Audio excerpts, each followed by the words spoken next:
Bonjour à toutes et à tous, chers habitués et auditrices. Je vous souhaite un bon mercredi.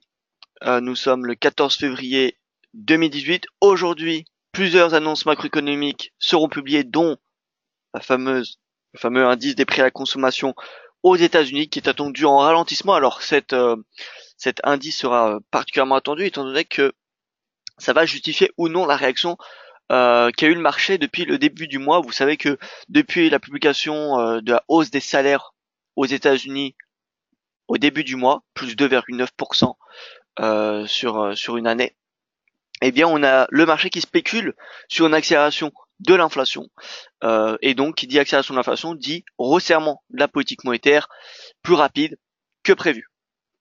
Donc voilà, si on a ce ralentissement de l'inflation cet après-midi, et bien dans ce cas-là, ça devrait réduire la panique, la crainte des investisseurs qui est de connaître plus que trois hausses des taux directeurs cette année de la part de la Fed. Et dans le cas où on a une inflation inchangée, c'est-à-dire à 2,1% pour l'IPC classique, ou même qu'accélère, dans ce cas-là, on devrait avoir le dollar qui va en profiter, mais sinon les bourses devraient encore une fois être secouées. Donc voilà, cet après-midi, 14 heures, sera vraiment le rendez-vous de la journée. Alors, je fais un petit tour de la salle de trading. Alors, bonjour à vous François, j'espère que vous allez bien. Catherine, que je salue également. Le DAX, s'il vous plaît, où est-ce qu'il va? Il va pour le moment, Catherine, le DAX, il ne va nulle part. Alors, Raymond, bonjour à vous. Bonne fête, merci Raymond. Loïc, bien le bonjour. François que je salue également. Merci à tous qui me souhaite la fête, Lagdar, Jean-Luc, Ramsey, voilà, bonjour à toutes et à tous. Voilà, beaucoup de personnes. Ça fait plaisir de vous retrouver chaque matin et spécialement aujourd'hui. Je ne sais pas pourquoi il y a autant de personnes, mais bon, écoutez, bienvenue à tous ceux qui viennent de nous rejoindre pour la première fois. On va commencer sans plus attendre par l'avertissement et gaz sur risque. Le trading avec effet de levier amplifie toujours les gains et les pertes. Un compte risque limité présente un risque de perte du capital investi. L'investissement sur compte titre présente un risque de perte en capital. IG fournit exclusivement un service d'exécution d'ordre. La présentation est à titre indicatif et ne saurait être considérée comme un conseil ou une recommandation. Alors j'ai déjà une question sur le GBP Yen, possible de toucher la MM 200 en daily selon vous. Alors on va faire ça ensemble, l'USD Yen, voilà, pas mal de questions. Alors le Yen qui s'est pas mal apprécié hier, hein. C'est une devise d'aversion au risque. L'aversion au risque, comme vous avez pu le constater hier, est revenue, alors que lundi c'était clairement de l'appétit qu'on avait. En fait, le marché concrètement ne sait pas où aller, n'a pas de direction claire. C'est pour ça que l'IPC sera particulièrement important. Soit l'IPC, comme je l'ai dit, accélère. Dans ce cas-là, on aura l'aversion au risque qui va continuer. Les bourses mondiales vont se rétracter. Le dollar va progresser, le yen également parce que c'est une valeur d'aversion au risque, le dollar va pas s'apprécier parce que c'est une version pour le risque, mais simplement parce que ça va s'apprécier étant donné que le marché va spéculer sur une hausse des taux supplémentaire cette année. Mais donc c'est également le CHF qui va progresser.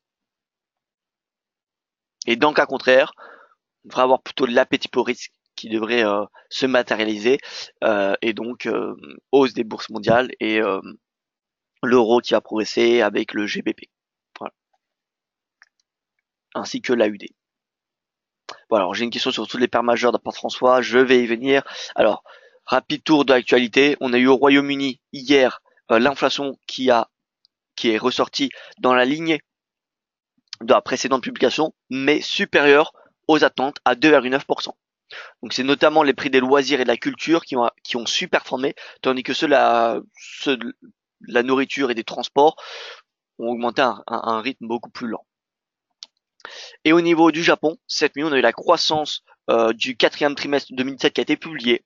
Elle est ressortie en baisse notamment due à la baisse des dépenses du gouvernement.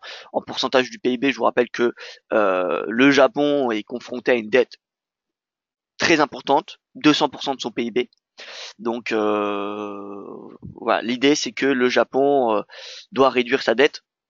On est dans un contexte de dette qui est assez important, hein. Je ne sais pas si vous avez vu le graphique qui est ressorti hier.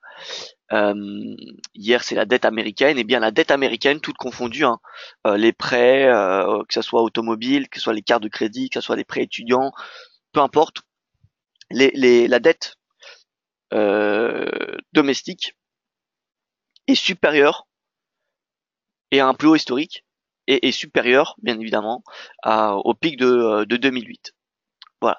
Donc, on est dans un contexte où il y a eu des taux bas pendant un certain nombre d'années, qui a favorisé, bien évidemment, l'endettement, la croissance, mais on arrive à un poids assez important.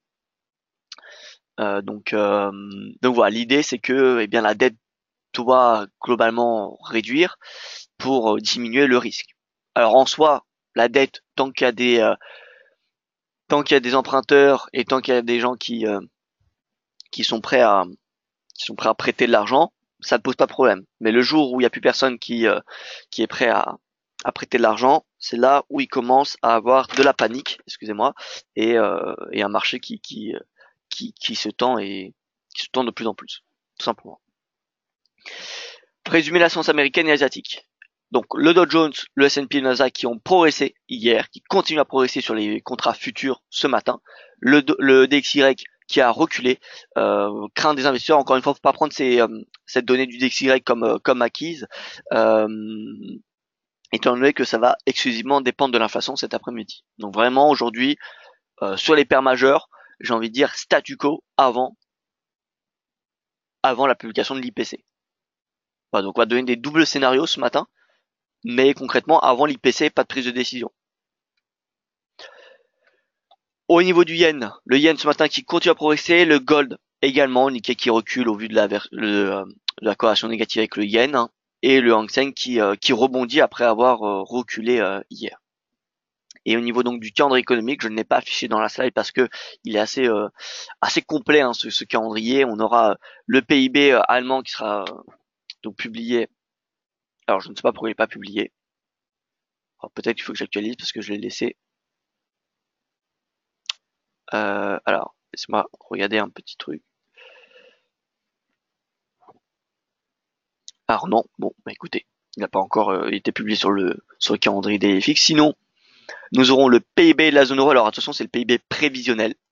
PIB prévisionnel qui est le plus important et qui est attendu dans la lignée de la précédente publication, c'est-à-dire à 2,7%, ce qui est un très bon PIB. Sur un rythme annualisé, attention. Nous aurons un discours de Mersch à Francfort. Et ensuite, le fameux IPC. IPC à 14h30 aux États-Unis, l'IPC Core, l'IPC classique. Donc voilà, vous voyez que c'est attendu à 1,9% cette IPC classique. Et pour ce qui est de l'IPC Core, également en baisse de 1 point de base. Voilà, donc concrètement, l'inflation qui est attendue en baisse. C'est pour cela que le dollar également baisse en ce moment, c'est parce que le marché est en train d'intégrer au prix ses prévisions.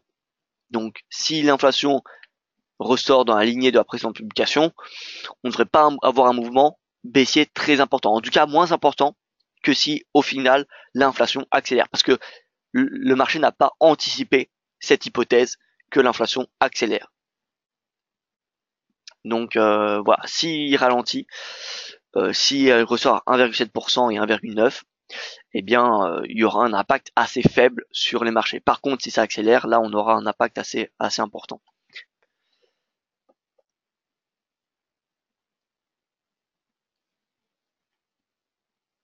Alors, on passe tout de suite sur la plateforme.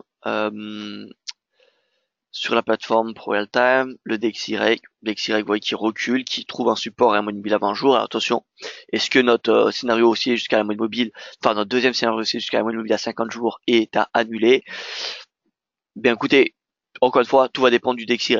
Si l'inflation diminue, oui. Si l'inflation accélère, non. Voilà, je ne peux pas être plus clair. L'euro-dollar, donc c'est pareil, hein, c'est l'inverse du DXY. On sait que le DXY c'est plus de 50% de l'euro-dollar. Et bien être haussier sur le DXY revient à être baissier sur l'euro-dollar. Voilà. Donc c'est la même analyse pour l'euro-dollar. L'inflation américaine qui accélère, ça mettra l'euro sous pression. Si elle ralentit, l'euro reviendra à 1,25. Le GBP, c'est pareil. Soit il revient à 1,40, soit il vient à sa moyenne mobile à 50 jours aujourd'hui. Le NZD, soit il clôture au-dessus de la moyenne mobile à 20 jours, qui est entre parenthèses à plat, donc ça veut dire que à très court terme, on a une consolidation, ou soit on revient sous les 0,7287. auquel cas ce sera un signal baissier jusqu'à la moyenne mobile à 200. L'USD CAD, c'est pareil, vous voyez qu'on a, on a clairement la décision du marché. 1, 2, 3, 4, 5 doji consécutives. Honnêtement, la cassure sera synonyme de volatilité. Plus il y a de l'indécision, il faut savoir que plus la consolidation est longue et plus le mouvement de breakout précède un mouvement ample et important. Voilà, donc là, en journalier, on voit qu'on a 5 doji. Donc dès qu'on aura une cassure, que ce soit à la hausse ou à la baisse, ça sera normalement un mouvement volatile assez important. Voilà, donc soit l'USD CAD ce soir clôture au-dessus des 1,26, qui est également la valeur de la moyenne mobile à 200 séances, et dans ce cas, ça sera un signal haussier jusqu'à 1,2837, ou alors on a une jambe de baisse, et dans ce cas, c'est un signal baissier jusqu'à 1,2387. L'USD Yen, fameux USD Yen. Alors, attention, prudence. Encore une fois, tout va se jouer aujourd'hui. Certes, l'impulsion n'a pas eu lieu. L'impulsion jusqu'à 110 a eu lieu. Jusqu'à la moyenne mobile à 200 jours, non. Ça n'a pas été le cas. Est-ce qu'il faut annuler ce scénario? Mais écoutez, de toute façon, on a un prix bas, à mon avis. Ceux qui n'ont pas pris une partie des bénéfices à 110 se sont fait sortir intégralement à ce niveau de prix, étant donné qu'on a marqué un plus bas depuis vous voyez, le 29, depuis le mois d'octobre 2016. Donc voilà, je pense qu'il y a beaucoup de stops qui ont été chassés hier et ce matin. Maintenant, encore une fois, tout va dépendre du dollar. Du côté du yen, enfin, tout va dépendre de l'inflation cet après-midi. Du côté du yen, et exclusivement du yen, on a un renforcement à court terme, parce que le marché n'est pas en appétit pour risque, il n'est pas non plus en aversion, mais il se diversifie. Donc forcément, étant donné que le marché était clairement en appétit pour risque pendant des mois l'année dernière, je vous rappelle que l'année dernière, sur 12 mois, le S&P a clôturé 12 mois dans le vert. Aucun mois dans le rouge pour le S&P l'année dernière. Et le mois de janvier, c'était pareil, dans le vert. Donc bref, on a eu plus long rallye, il me semble, plus long rallye mensuel du S&P. Enfin, il est en train de faire son plus long rallye mensuel, parce que même au mois de janvier, il me semble que le S&P a clôturé dans le vert au mois de janvier. Voilà, vous voyez le nombre de mois consécutifs dans le vert. Alors on va regarder cela. Tac, donc 14 mois. Bon, ce mois-ci on a un gros mois de baisse, mais attention, on n'est qu'à la moitié du mois. Donc tout peut arriver. Alors je reviens sur l'USD Yen. L'USD Yen, voilà, on a toujours cette divergence haussière. On a le RSI qui revient sur un niveau de support quand même qui est très bas, qui est dans sa zone de survente. Donc voilà, j'ai plutôt un avis haussier depuis ce niveau de support. Maintenant, tout va dépendre de l'inflation. Puis si on se focalise uniquement sur le yen, on a vu que la croissance a ralenti au Japon, ce qui devrait inviter le gouverneur Kuroda, qui entre parenthèses a eu son mandat de directeur du gouverneur de la Banque du Japon renouvelé par le Premier ministre. Eh bien, je pense qu'un nouveau ajustement de la politique monétaire de la BOJ, plutôt accommodant, devrait arriver prochainement. Parce que on a un yen qui se renforce, ça a pesé sur les exportations au 4e trimestre. Ça devrait encore, si ça continue, ça pourrait s'accentuer et avoir un impact sur la croissance japonaise et en ricochet, et bien donc sur le taux de chômage et l'inflation. Donc voilà, la Banque du Japon a encore intérêt à garder une politique monétaire accommodante au vu du chiffre de l'inflation, au vu du chiffre de la croissance. Voilà, donc à long terme, encore une fois, je suis haussier sur le yen, mais à court et moyen terme, c'est-à-dire pendant les prochains mois jusqu'à l'été, on va dire, jusqu'à l'été, je préfère miser sur une baisse du yen plutôt qu'une hausse. Surtout qu'actuellement, on revient le yen index. Si vous regardez le yen index, il est à un niveau de prix assez élevé. Il est à un plus haut depuis plusieurs mois. Regardez le JXY. On va se mettre sur un an. Le JXY casse cette résistance. Alors attention, c'est une zone de résistance. Faut pas la prendre comme une résistance au pips près. Vous voyez que c'est cette zone qui fait office de résistance. Donc tant qu'il dépasse pas les 93 points, voilà. Tant qu'il dépasse pas 93, le risque haussier est assez limité. Et on peut voir que le RSI d'ailleurs revient dans cette zone de surachat et pourrait commencer. Si on a un repli aujourd'hui ou dans les prochaines séances, ça serait une divergence baissière qui serait en train de se mettre en place. Vous voyez, ici, dans ce cas, le RSI serait en train, alors,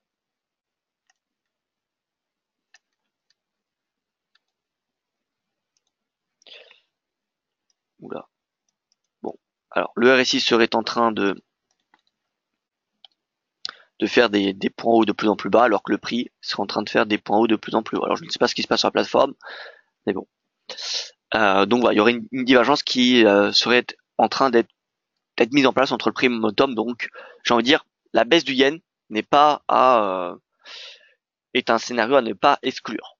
Voilà, tant que le prix se situe sous cette résistance, je pense que le potentiel baissier est assez peut valoir le coup. Et là, techniquement, on est, je sais que, voilà, à 108, à 109, c'est des niveaux de prix que j'ai annoncé qui étaient intéressants. Mais là, 107,35, si on a un repli du yen et une hausse du dollar, c'est facile à dire si, mais en termes de probabilité, je pense concrètement qu'il est plus probable qu'on connaisse une hausse de l'USD yen plutôt qu'une baisse à court terme. Si je devais tracer avec les prix de clôture, vous voyez, on a cette oblique baissière. Prix de clôture, et si on prend les mèches, voilà. Donc on est quand même encore sur des niveaux de support. Voilà, maintenant, dans le cas où on a un ralentissement de l'inflation aux États-Unis, les 107 seront probablement enfoncés. Voilà, donc l'USD, j'ai envie de dire, on est sur un niveau de prix assez délicat, mais je pense qu'en termes de ratio risque-rendement, ça reste quand même très intéressant de passer à l'achat sur ces niveaux de prix. Parce que pour vraiment anticiper des stratégies vendeuses sous 108, il faudrait que le cours, l'unité de temps hebdomadaire, clôture, vous voyez, sous le plus bas, qui est à 107,98. Si on a une clôture hebdomadaire sous ce niveau de prix, dans ce cas, ça sera un signal baissier. Voilà, donc j'ai envie de dire, la baisse de l'USD, moi je n'y crois pas beaucoup, je n'y crois pas pour le moment sur du court terme. Franck qui me demande, suivant l'annonce américaine, pensez-vous à une réelle tendance haussière sur le dollar si chiffre bon ou inversement?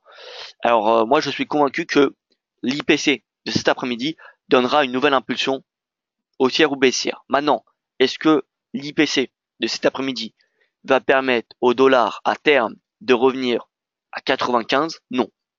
C'est pas un IPC qui va permettre ce scénario. Par contre, il peut clairement le faire dépasser 90 et le faire revenir à sa moyenne mobile à 50 jours. Voilà, donc quand vous parlez de tendance haussière, c'est relatif. Si vous me demandez si le cours peut prendre 5 points, je vous dirais que non. Par contre, s'il peut en prendre un ou deux en suivant l'IPC, dans ce cas-là, oui.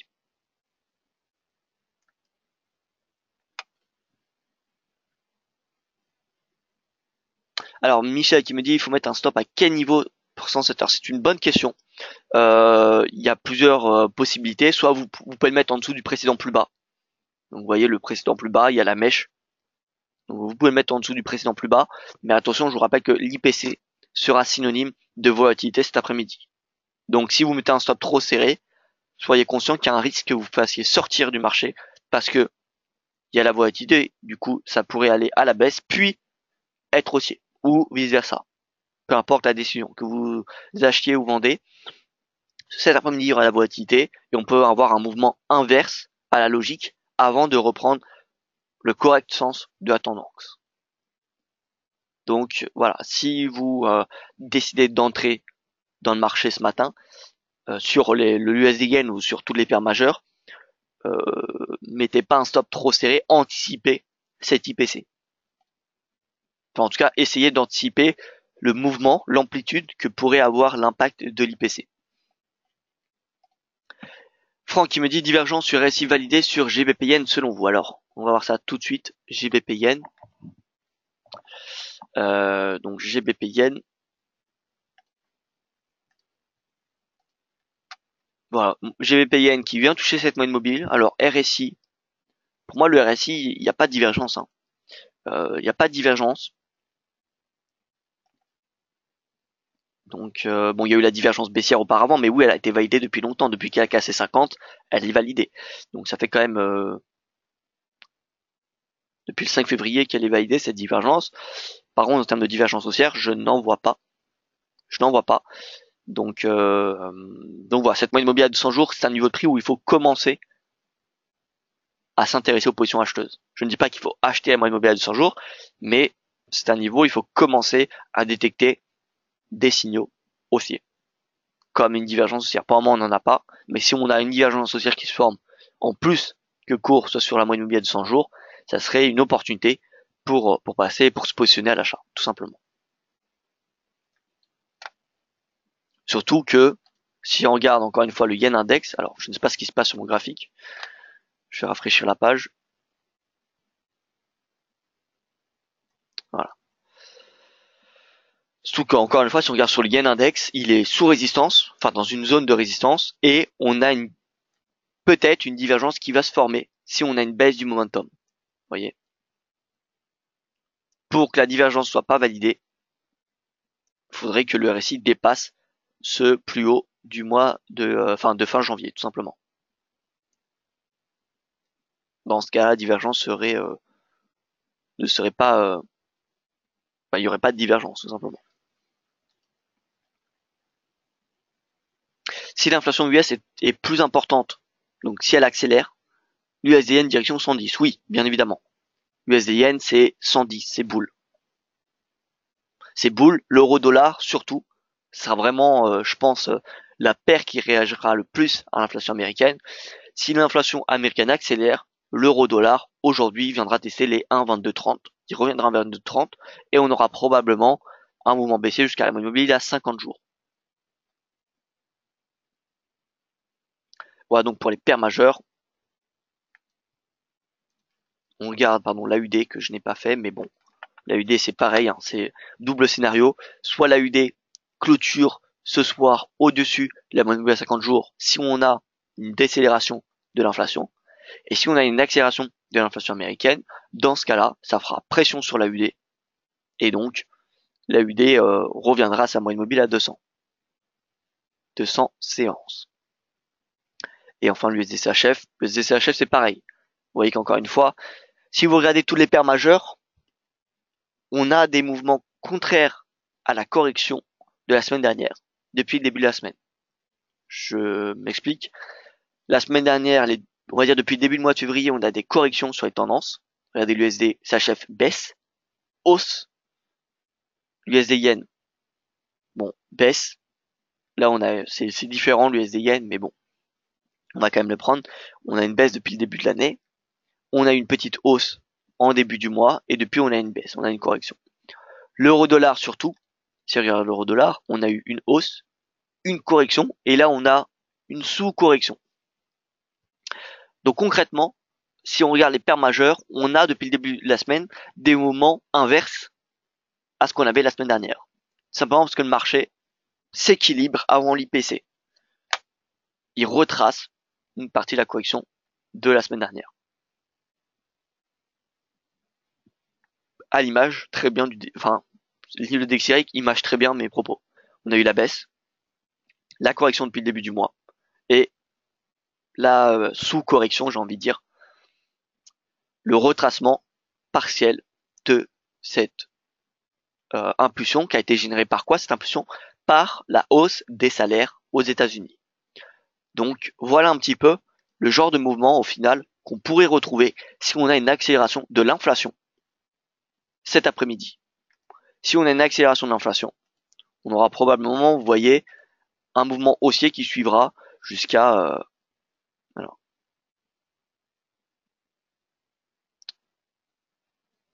voilà. Donc, hop, si je dois être précis, à peu près vers 91.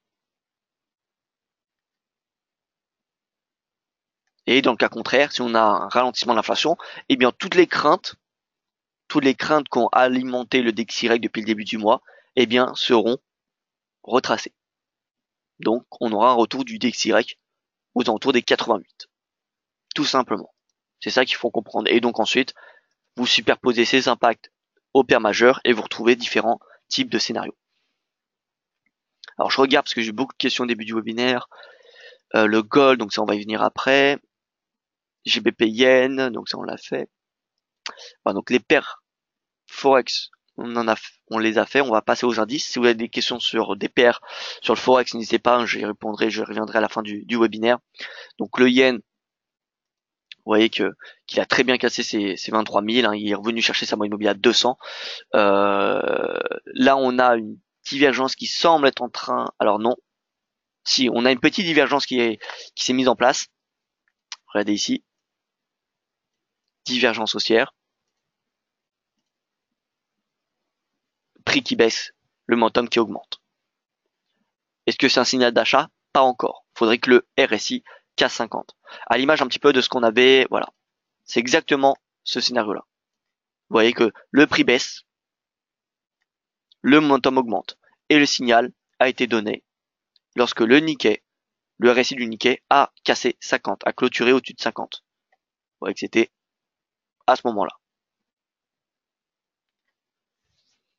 Et bien là, c'est un petit peu pareil. Dès qu'on aura la cassure de 50, c'est à ce moment-là où il faudra faire, où on aura le signal exploitable de la divergence. L'Eurostoxx,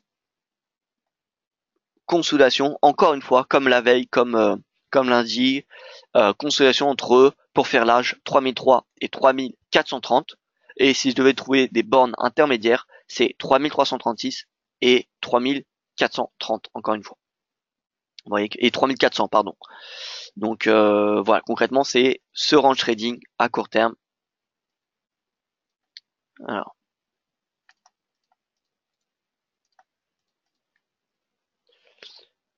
voilà, le range que je devais tracer, c'est celui-ci.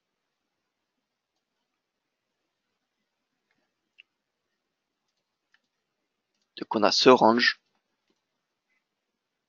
Et nous en avons un autre dans lequel il est inclus plus largement.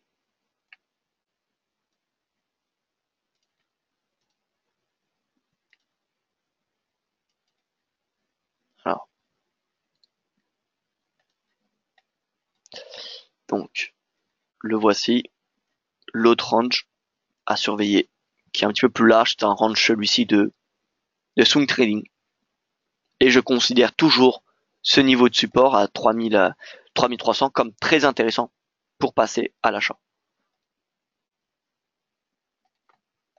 Voilà. Pourquoi? Eh bien, regardez, tout simplement, 3300.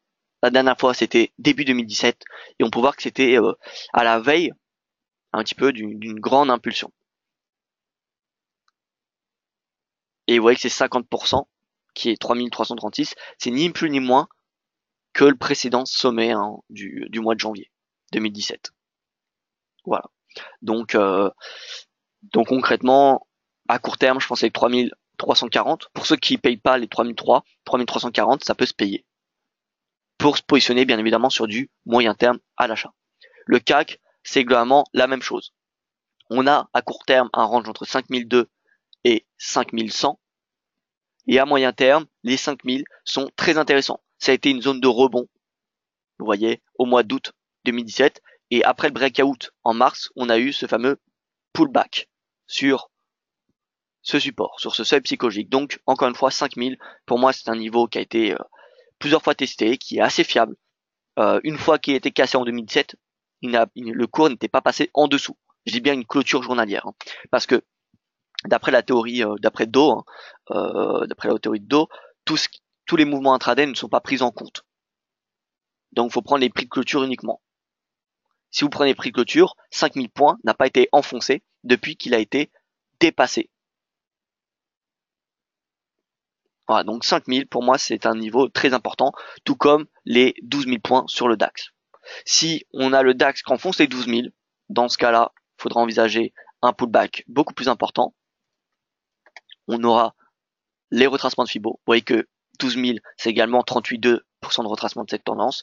Et donc, il faudra anticiper un pullback jusqu'à 50%, c'est-à-dire vers les 11 371. Voilà. Mais encore une fois, le DAX, si on prend les prix de clôture, n'a pas réellement clôturé en dessous de 12 000. Bon, on a eu une petite, vous voyez, mais c'est une zone psychologique. Mais concrètement, on n'a pas eu une jambe de baisse sous les 12 000 depuis qu'il a été dépassé, pareil, en début 2017. Et l'Eurostoxx, c'est pareil pour les 3003. Et si on regarde Wall Street, regardez les futurs Wall Street, cote dans le vert. Et on a donc là le prix idéal pour repasser long sur Wall Street, ça serait selon moi 2590. Pourquoi? Parce que c'est une zone de résistance, c'est une zone de support, pardon, qui a permis au cours de rebondir, vous voyez, le vendredi dernier, tout simplement. Et c'est également proche d'un mois immobilier à 200 jours, et combiné à cela, une divergence haussière sur le RSI. Donc voilà, je pense que à part si l'inflation accélère, réellement, je pense qu'on a fait le point bas sur Wall Street. Mais bon, c'est pas impossible qu'on revienne tester. Si on a accélération de l'inflation, on reviendra tester ce niveau de support. Peut-être qu'on ne dépassera pas, mais on viendra retester. Voilà, donc les indices pour moi c'est le niveau, c'est ceux que je vous ai donné sur du moyen terme, 5000 CAC, 12 000 DAX, 3003 Eurostoxx, Nikkei, Nikkei on n'a pas vraiment un niveau très très intéressant, on est à 21 000, vous voyez 21 230, on est un petit peu au milieu de nulle part. Mais donc l'Eurostoxx oui, comme je vous l'ai dit, 3003, le S&P 2600 à peu près, ça me semble des niveaux intéressants pour passer à l'achat. L'or qui rebondit, mais encore une fois, sera grandement influencé aujourd'hui par l'inflation aux États-Unis. Qui dit accélération de l'inflation aux États-Unis dit baisse du cours de l'or. Et qui dit ralentissement de l'inflation dit hausse du cours de l'or. Voilà. Donc notre TP1 a été atteint, notre TP1 1311, notre TP2 1300 n'a pas été atteint. Mais donc soit il sera atteint si l'inflation accélère aux États-Unis, et ne sera pas atteint, reviendra à 1350 ce cours de l'or si l'inflation ralentit. Si ça ralentit, le cours de l'or s'appréciera.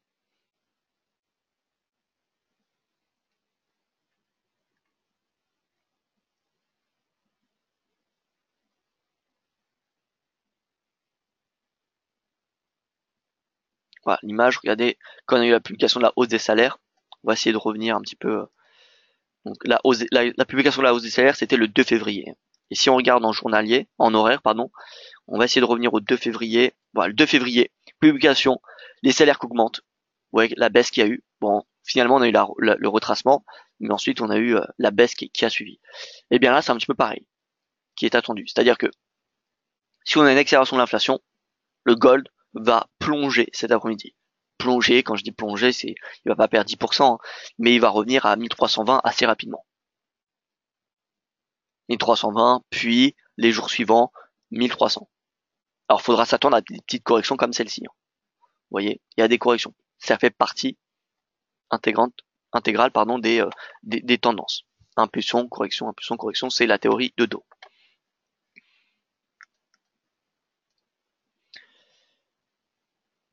Donc voilà pour ce qui est du cours de l'or. Double scénario, encore une fois. Et à noter qu'une clôture journalière au-dessus de la moyenne mobile à 20 jours serait un signal haussier en direction de 1350.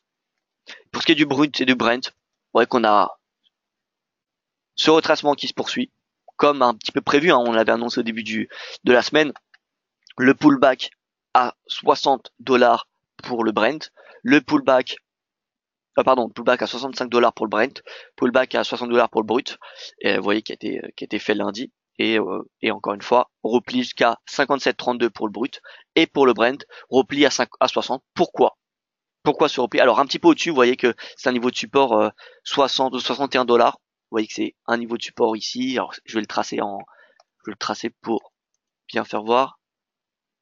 Voilà, vous voyez, support, précédemment, résistance. Voilà, donc 61 $, repli. Pourquoi? Bien parce que tout simplement, on a une accélération des prix de pétrole aux États-Unis au plus haut depuis 2015. Donc voilà, même si l'OPEP envisage, anticipe un rééquilibrage du marché du pétrole malgré la hausse de la production américaine. Donc ça, c'était l'indice, pour ça qu'on a eu cette mèche sur les cours. parce que c'était bullish en intraday suite à ce rapport. Malgré cela, on a, en termes de faits, des prix de pétrole qui augmentent aux États-Unis, une production qui augmente aux États-Unis, et donc ça fait pression sur le marché, parce que ça augmente l'offre disponible. Et encore une fois, on est sur l'offre et la demande. Si le cours baisse, c'est-à-dire que le marché estime que ce prix-là reflète l'offre et la demande actuelle. Si les cours de pétrole augmentent, si l'offre américaine augmente, et que le gel de la production reste constant pour l'OPEP et ses alliés, c'est-à-dire que si le gel reste de la même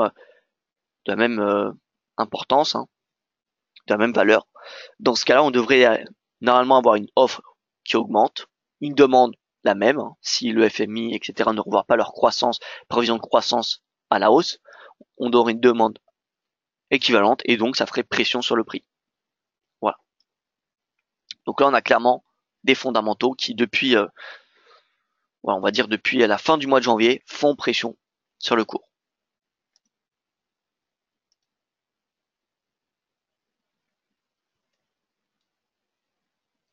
Voilà donc pour le pétrole, plutôt une opinion baissier sur du court terme. Alors n'hésitez pas à poser vos dernières questions. Moi j'ai fait le tour du marché, donc n'hésitez pas à en poser. Donc vous l'aurez compris, hein, je fais un résumé en attendant que les dernières questions reviennent. Concrètement, l'inflation américaine sera l'annonce de la journée. Soit on a une accélération de l'inflation, dans ce cas-là, le dollar va vraiment va bien rebondir, va dépasser 90, le dollar index. L'euro-dollar vient chercher un 22, le GBP vient chercher un 37. On aura toutes les paires majeures concrètement qui vont baisser, enfin tous les autres devises majeures qui vont baisser face au dollar. À l'inverse, si on a un ralentissement de l'inflation, on devrait avoir du coup le dollar qui devrait baisser, tous les autres devises majeures qui vont mécaniquement rebondir et le gold également. L'euro-yen, me demande Pierre-Yves. Alors l'euro-yen, techniquement il est sur un niveau de prix très intéressant. Regardez un petit peu, hein, on est non seulement en bas du canal, mais également sur un support technique. Ce support technique, c'est un prix de clôture mensuel. Mais également à la moyenne mobile à 200 jours. En plus de cela, encore une fois, je ne vais pas le répéter, mais le yen index sous résistance et qui pourrait former une divergence d'ici la fin de semaine. Donc, si on se base uniquement sur l'analyse technique, je préfère croire à une hausse de l'euro yen. Donc, à un rebond. On est sur un niveau de prix, en tout cas, très intéressant. Voilà. Maintenant, d'un point de vue momentum, on a un momentum qui est toujours baissier sur l'euro yen. Donc, c'est pas encore le moment, je pense, de rentrer à l'achat. Vous voyez que ce soit sur le 4 heures, on a une légère divergence qui est en train de se former. Vous voyez ici. Alors, même. Alors, RSI 26,75.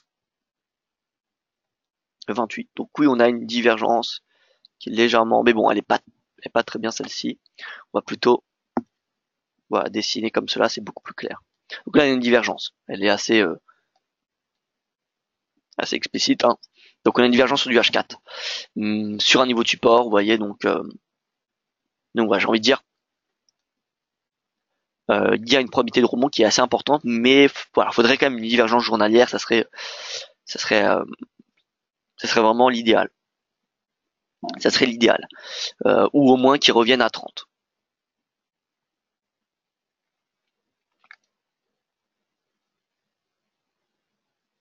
Voilà pour vous, Pierre-Yves. Donc concrètement, on est sur un niveau de prix, je pense, très intéressant pour passer à l'achat. Mais en termes de timing, le momentum nous indique qu'on n'est pas à un niveau de timing opportun. Alors le DAX, j'y reviens parce que j'ai une question. Alors le DAX concrètement, encore une fois, range entre 12 100 et 12 500 à court terme. Vous voyez que la volatilité est très très basse. On devrait avoir une journée positive avant l'inflation. Mais l'inflation, encore une fois, sera encore une fois un élément décisif cet après-midi. Il faut vraiment, j'insiste sur ce point, parce que vous voyez que la baisse aussi des marchés actions, on a eu une baisse précédemment, mais la sortie du range, c'est depuis la publication, vendredi 2 février, vous voyez encore une fois, la hausse des salaires américains. Et là, on a eu le plus bas, la cassure du support et le mouvement baissier. Donc voilà, accélération de l'inflation, ça sera négatif pour les marchés actions. Mais en tout cas d'un point de vue purement technique, étant donné qu'on ne peut pas prédire l'inflation, les 12 000 points n'ont pas été enfoncés depuis qu'il a été dépassé au début de l'année 2017. Vous voyez, si on prend les prix de clôture, là on a les mèches, etc. Mais la théorie de Dow, je le rappelle, ne prend pas en compte les prix intraday. Les prix intraday sont considérés comme du bruit. Donc si on prend uniquement les prix de clôture, vous voyez que 12 000, cette zone psychologique, alors oui, on a eu une petite baisse d'un jour sous 12 000, mais voilà, cette zone psychologique n'a pas été dépassée depuis qu'elle a été cassée en mars 2017. Donc ce qui fait de cette zone un niveau de support plutôt intéressant, d'autant plus que le cours avait rebondi sur ce niveau de prix en août, et ça avait permis au DAX de progresser de plus de, plus de 12%.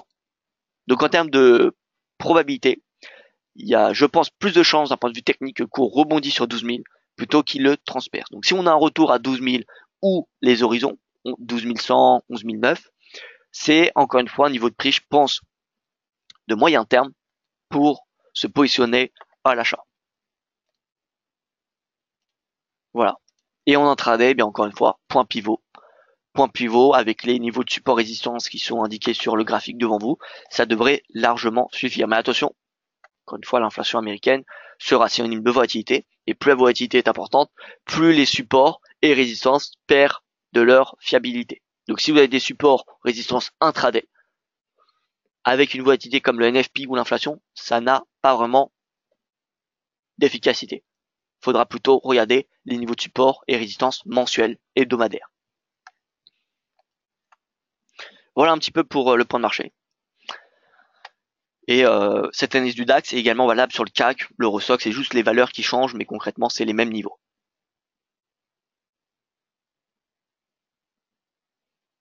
Voilà, écoutez, merci à vous pour votre attention.